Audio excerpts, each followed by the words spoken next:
हरिहरपुर नामक गांव था, जहां भीमा अपने परिवार के साथ रहता था।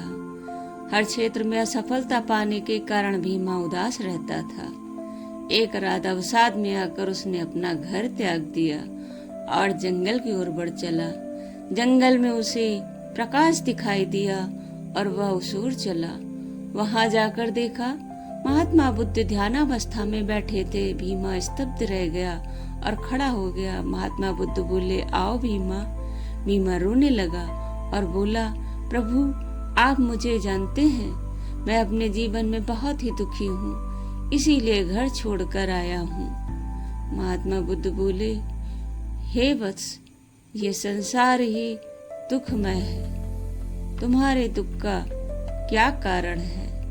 भीमा बोला, प्रभु मैं जो भी कार्य करता हूँ मुझे उसमें असफलता ही प्राप्त होती है, मैं क्या करूं?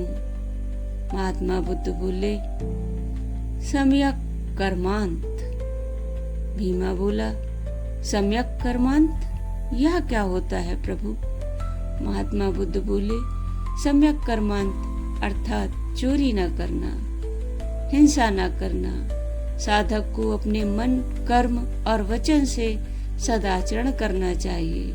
किसी भी कार्य को शुरू करके उसे कुशलता पूर्वक एवं सही ढंग से समाप्त करना चाहिए।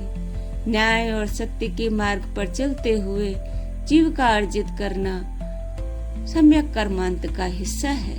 तात्पर्य यह है कि सम्यक कर्मांत एक ऐसी नैतिकता है जो दूसरों को नुकसान पहुंचाए बिना स्वयं के लाभ पर केंद्रित होती है